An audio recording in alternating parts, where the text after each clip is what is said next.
Hébreux chapitre 10. Le Christ supprime les anciens sacrifices. La loi de Moïse ne reproduit pas exactement ce qui existe. Elle est seulement l'ombre des biens qui seront donnés plus tard. Elle demande qu'on offre sans arrêt chaque année toujours les mêmes sacrifices. C'est pourquoi elle ne peut absolument pas rendre parfait ce qui s'approche de Dieu. Sinon, ceux qui rendent ce culte à Dieu seraient lavés de leurs péchés une fois pour toutes. Ils ne se sentiraient plus du tout coupables et on n'offrirait plus aucun sacrifice. Mais bien au contraire, ces sacrifices rappellent chaque année le souvenir des péchés.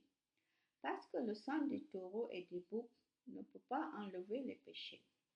C'est pourquoi, au moment où le Christ va entrer dans le monde, il dit à Dieu: Tu n'as pas voulu de sacrifice ni d'offrande, mais tu m'as fait un corps. Les animaux brûlés sur l'autel et les sacrifices pour les péchés ne te plaisent pas.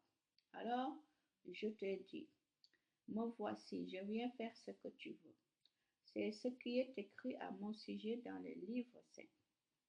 Le Christ dit d'abord: Tu n'as pas voulu de sacrifice, ni d'offrande, ni d'animaux brûlés sur l'autel, ni de sacrifice pour les péchés. Ils ne te plaisent pas. Et pourtant, la loi demande qu'on offre tous ces sacrifices. Le Christ dit ensuite: Me voici, je viens faire ce que tu veux. Le Christ supprime les anciens sacrifices, il les remplace par le sien. Jésus-Christ a fait ce que Dieu voulait. Il a offert son corps une fois pour toutes et nous sommes alors libérés du péché. Chaque prêtre se tient debout tous les jours pour faire le service de Dieu. Il offre souvent les mêmes sacrifices, mais ceux-ci ne pourront jamais enlever les péchés. Au contraire, le Christ a offert un seul sacrifice pour les péchés, puis il s'est assis pour toujours à la droite de Dieu. Maintenant, il attend que Dieu mette ses ennemis sous ses pieds. Avec une seule offrande, il a rendu parfait pour toujours ceux qui sont libérés du péché.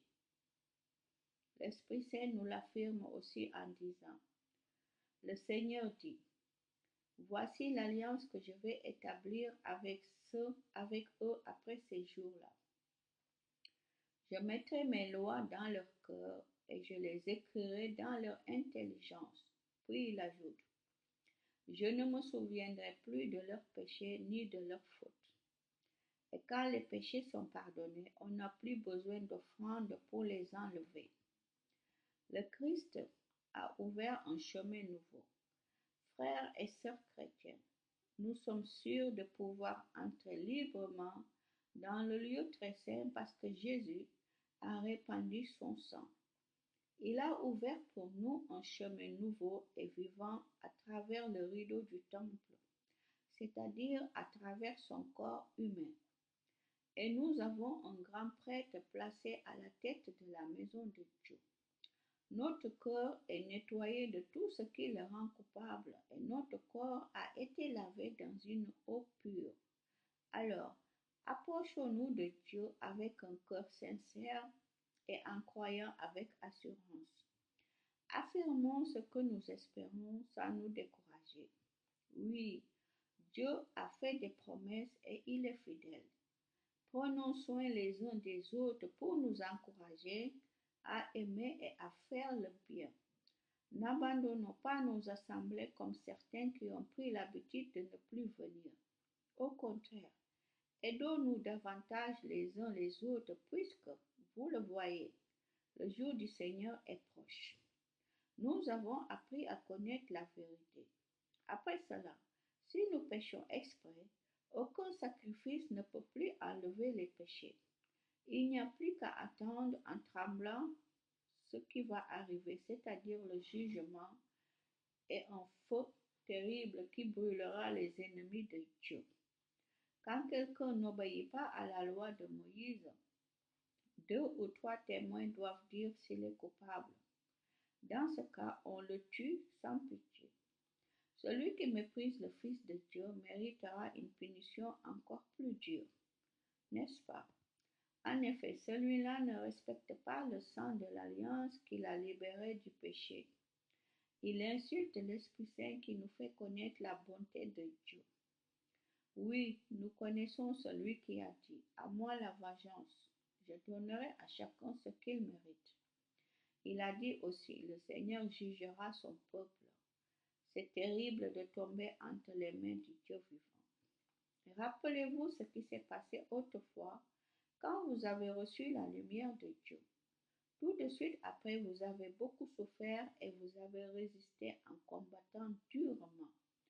Ou bien on vous a insulté et on vous a fait souffrir devant tout le monde.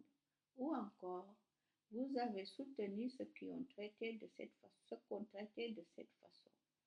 En effet, vous avez souffert avec ceux qui étaient en prison. Vous avez accepté avec joie qu'on vous arrache vos biens parce que vous le saviez.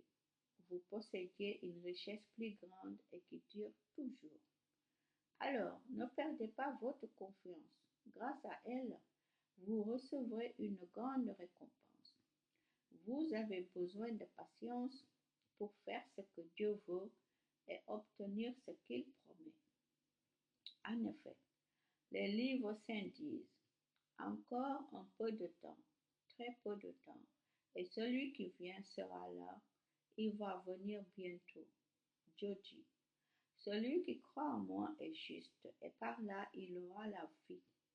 Mais s'il retourne en arrière, je ne mettrai plus ma joie en lui.